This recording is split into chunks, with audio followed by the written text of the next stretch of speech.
Guys, what's going on? I hope you guys are well. So guys, everybody's waking up in the boxing world in a very somber mood, reflecting, sending their tributes um, to one of the greatest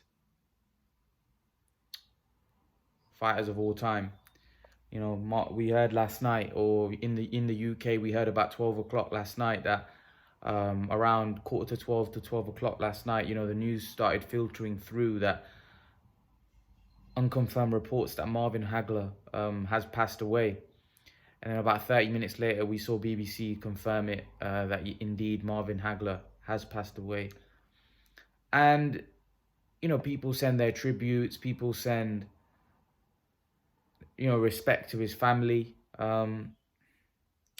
People start speculating what happened to him. What was the reason, what was the cause of death. But Marvin Hagler, has been, by no doubt, he's a really a boxing icon, really. Probably, in my opinion, the greatest middleweight of all time. You look at his resume, his record, it was unbelievable. Unbelievable. The man had 67 fights. I believe he had 3 losses, 2 draws, 62 wins.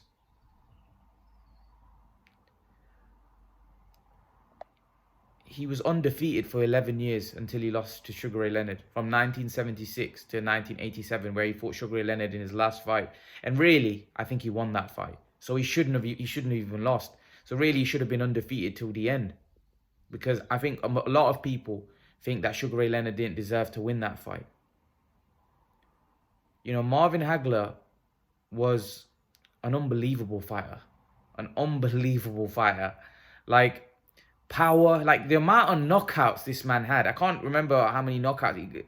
Like during that 11-year period, I was checking his resume. Literally, he had like so many fights, and literally 1 or 2 were unanimous decisions. The rest were just all TKO, KO. Like the fight that he had with Hitman Hearns. Oh my God. Like that was a 4-round fight, but nobody felt shortchanged. No fan in the stadium, no one watching it, even if you had to pay for that fight, no fan felt shortchanged. And you know what was great about these fighters, where they call them the 4 kings, right? In Leonard, Hagler, Hearns, and Duran, that they all fought one another. It wasn't this all nonsense about, oh, who's getting a big split and who's getting this, who's getting that. They all fought one another.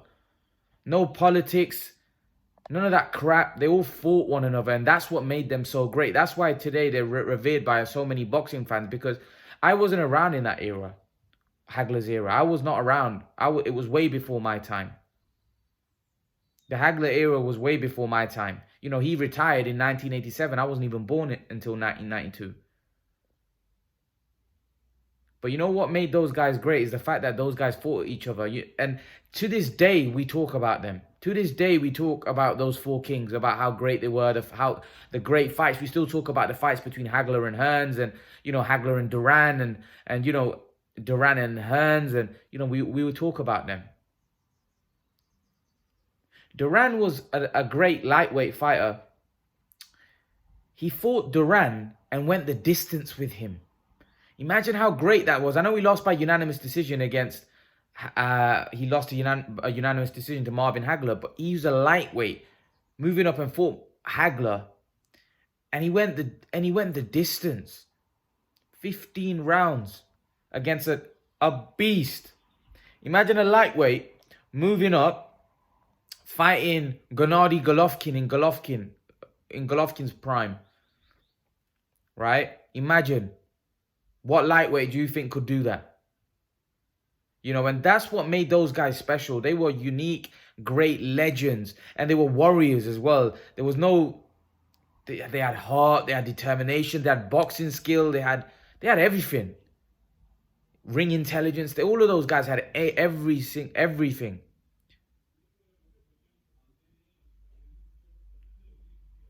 Marvin Hagler was a was probably the greatest middleweight of all time. I don't think you could say anyone was better. Personally, I think when you look at his record, look at the things that he's done, look at the guys that he's fought and beat, some of the fights that he was involved in. Just an unbelievable talent. Just an unbelievable talent. His win over Alan Minter, John Mugabe. I thought he beat Sugar Ray Leonard, Thomas Hearns. Sugar Ray Leonard may have gone on to have a greater legacy because he went up and fought in different weight classes and won world titles, whereas Marvin Hagler just stayed in the middleweight division. But like I said, like Sugar Ray Leonard said, when I fought Marvin Hagler, it was the closest thing to death. That's how he described the fight with Marvin Hagler. That's how tough Marvin Hagler was. Marvin Hagler was an absolute beast. When you see fighters get called beast in today's times, Marvin Hagler was a beast. Granite chin, punching power in both hands. He was just, a switch hitter. Could fight southpaw and orthodox. Just, yeah, he was just a great man. He was a great, and whenever you lose somebody that, not just a guy that from your community, that, that's respected in his community. There's certain fighters that, they have a huge following, but in their own community, they have that following, right? They're looked up by their own people because of what they did and how they inspired so many people from their own background, right? You get many fighters like that. Marvin Hagler was a fighter that inspired people all around the world, no matter what color, creed, religion, wherever you were. People looked up to Marvin Hagler as a fighter. He was they looked up to him as a fighter because he was just he was a legend. An all-time great. An all-time great. That didn't duck a fight, that fought everybody, didn't care about, split and this, all that nonsense that we do have today. Right? And that's why I think it's embarrassing, the fact that we're, the lightweight division today, that we're calling them the Four Kings. That these could be the next Four Kings. Embarrassing.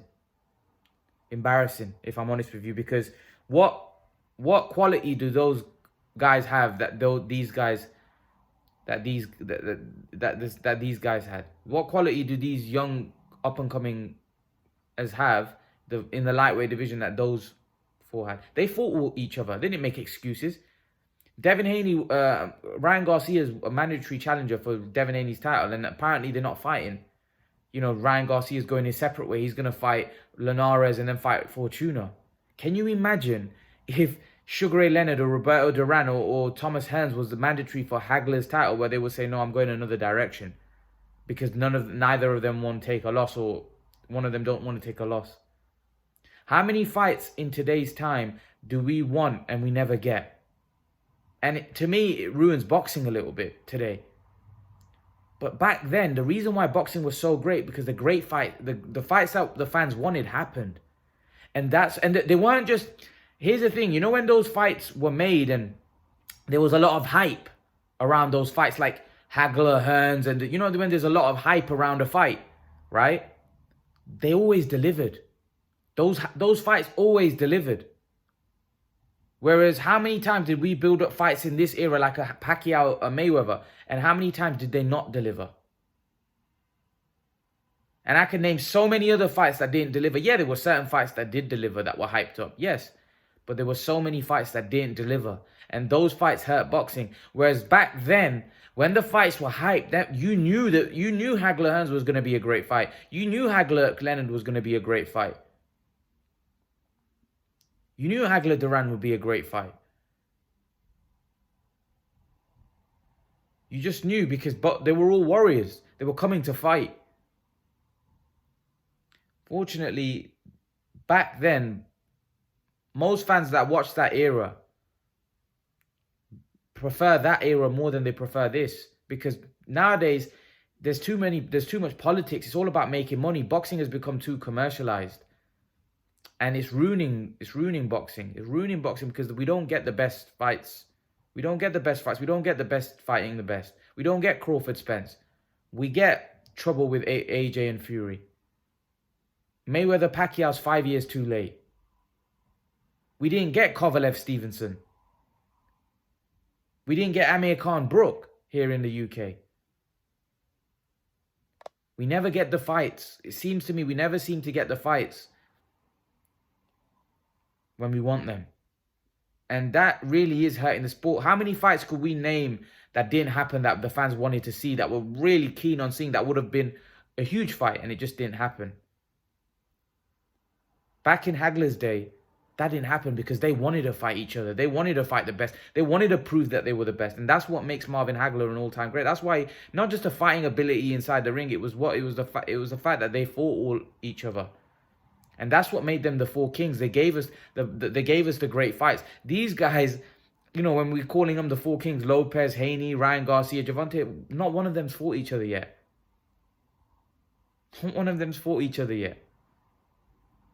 They're all in the same division. They're all kind of at the top level now. They're still not fighting each other. They're avoiding each other because they don't want to take that L. Those guys didn't think like that. They were cut from a different cloth.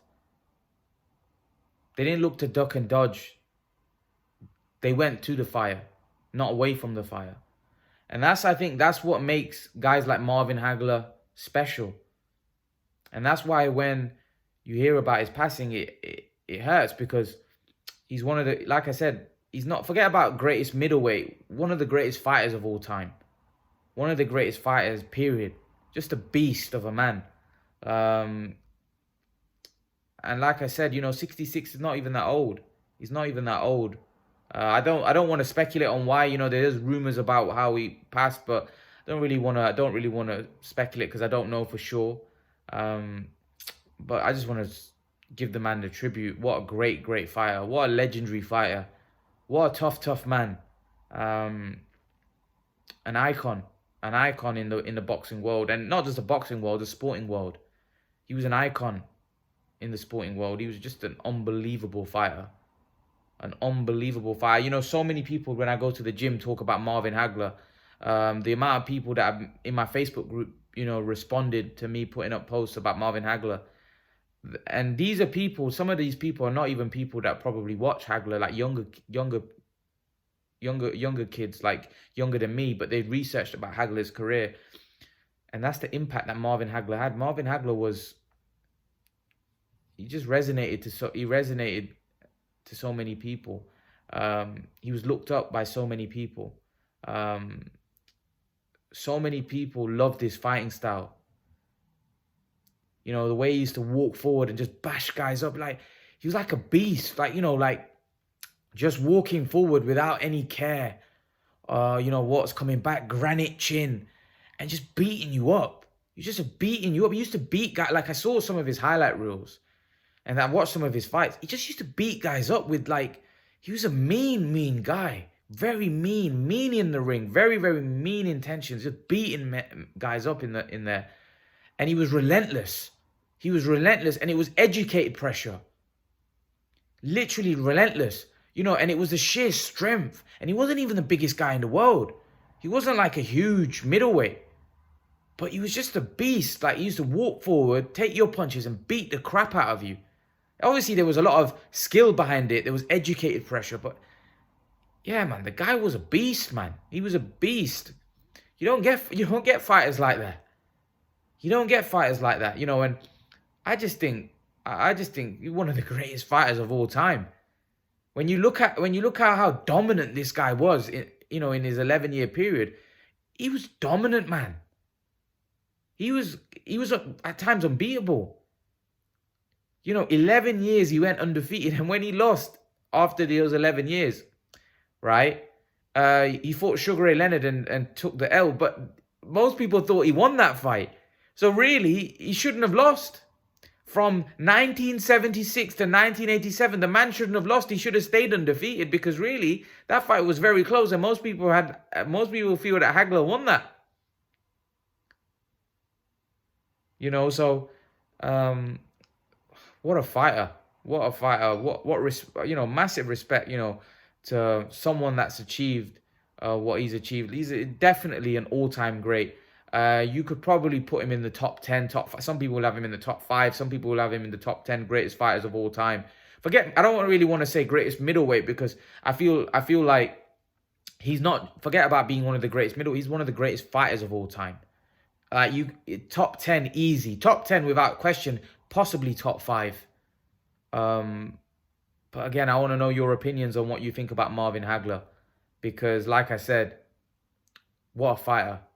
What a fighter. Deserves a lot of credit. And one of the GOATs, without question, one of the GOATs. And a guy that is going to be remembered forever by the boxing community.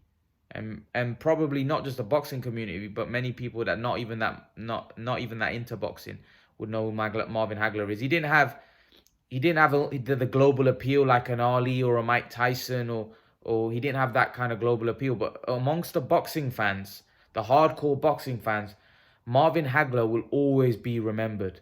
Always be remembered.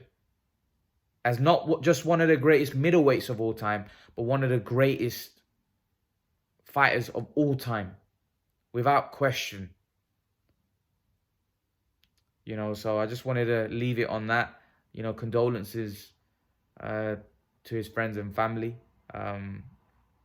They must be devastated right now. So yeah, especially death was unexpected. So he wasn't ill, and they were expecting it. It seems like the death was unexpected.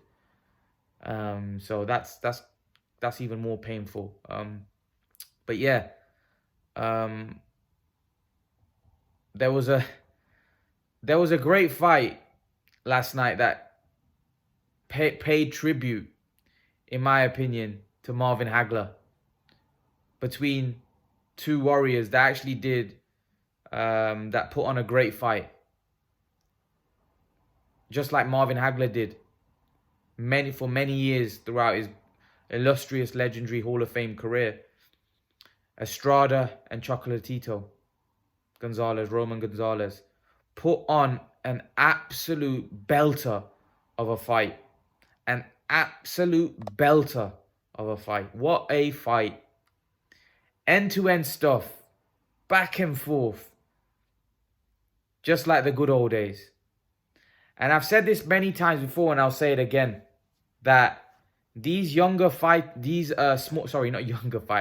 these lower weight classes in this modern era is what gives us, majority of the time, gives us great joy. Most of these guys come to fight, man. These two, Estrada and Juan Francisco Estrada and Roman Gonzalez. These two are just warriors and like greats, beasts. And every time they come to fight and they fight one another, they put on epic showdowns. They put on great fights, man. They put on fights to be remembered and fights that will be talked about in years, just like the great Marvin Hagler. And it was back and forth, and just epic the way these guys were beating each other down, the way they were standing up to each other's punches, and they threw, I think there was a stat I saw that there was 2,500 punches thrown in this fight. 2,500 punches thrown. That's how much these guys wanted to win. That's how much these guys came and put it all on the line, wanting to win. That's how badly these guys wanted to win that fight last night. They came and put it all on the line, and they gave the fans their money's worth. They gave the fans a great fight, a fight that will be remembered for a very long time. And these guys always do that. Chocolatito, Estrada, these guys always come and put on a great fight. They always do that. And for me, what's sour about boxing in the modern era is when you do get great fights like this, the judging seems to always let boxing down. In today's era, judging is a big problem. And one judge had it 117, 111. Again, I don't know what that judge was watching. Maybe he had his card filled in prior to the fight. But judging can be very subjective, very, very subjective. But you know when you get a scorecard that's just random out of the blue, like it's just it doesn't make sense how the judge saw that. That's why people point to corruption, because they think, how can you score the fight that way? I know fighting is subjective. I know scoring is subjective. You know, how you view a fight is subjective, but it's just way off. It's just way off. I don't get it. I don't get it. 115, 113, either way, you could probably say. To be honest, I think Chocolatito probably deserved the fight. And if you look at the punch stats, I know the punch stats don't always show who's won the fight, because those punch stats, maybe the guy's thrown more punches in a single round and he might have won that round, but the other rounds he didn't throw as many, you know. So again, the punch stats, yeah, I know we don't go off the punch stats. However, you know, Chocolatito, the punch stats did show that Chocolatito landed more punches. But again, it was a close fight. It was a fight that, you know, I don't have a problem. I think probably the fair result would have been a draw. But I don't think Estrada, for me, did he deserve to win? Probably not. Probably not. You know, I think a draw or a Chocolatito win probably would have been more accepted by the boxing fans. 117, 111. God knows what that judge was watching. God knows what fight he was watching, because no way the fight was 117, 111 either way, to be honest with you. But again, like I said, these type of scorecards need to be eliminated. These type of scorecards need to be questioned. What were you watching? Why did you get that scorecard? Can you please explain how? See, if you don't ask for explanations, then judges are, you know, if judges are corrupt, which I don't necessarily think, they might just be inept. It's more, I personally think it's more about being inept than more corruption. But at least you'll get to the bottom of it. If you just leave it, right? If you just leave it, then you're always going to get these kind of scorecards. If the judges feel that there's not going to be anyone questioning them, then you're always going to get these kind of scorecards, right? And it's sad because it ruins what was a great fight. It ruins it. You know, when you have a great fight like that, you just want the right guy to be crowned the winner, or the fight to be called the way most people saw it. But when you get a scorecard that affects the result of the fight, go in a completely opposite direction to what majority of the boxing fans felt, then it's going to leave a sour taste in your mouth. And it doesn't just happen once. It happens so many times. So that really damages boxing, because when you're getting so many cards and so many fights that get scored incorrectly, or the decision is dubious, you're going to have many boxing fans question the sport. And it's not good, especially when you have an epic fight like that and everyone's so buzzed and it's so pumped up after such a great fight, and then you hear the scorecards and you're like, oh, what is that? It puts like I said, sour taste in your mouth. Like, after such a great fight, you know, we get that rubbish. You know, and people start talking about the scorecard more than this talk about what we just witnessed, which was a great fight. So yeah, like I said, I think Eddie Earn came out and said 117, 111, disgraceful card. No, can't see that. And no one could see that. It was a close fight that could have gone either way. But again, boxing will always get these kind of cards. It just seems like we always get them.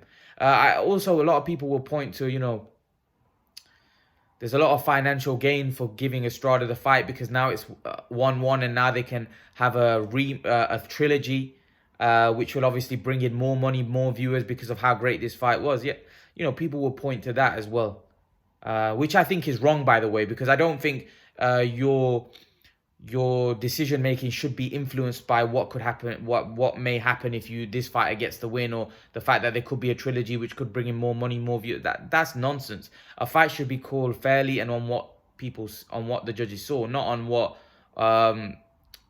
you know, could happen in the future if this fighter got the decision. You know, that's just nonsense. And also, it's not fair on the fighters. It's not fair on the fighters that are putting their lives on the line. getting jobbed like that. So for me, great fight. And it was a great way, after hearing such terrible news about Marvin Hagler, to put on a fight like that, which Marvin Hagler would have been proud of. So respect to Estrada and Chocolatito putting on an epic fight like that. Great fighters, both greats.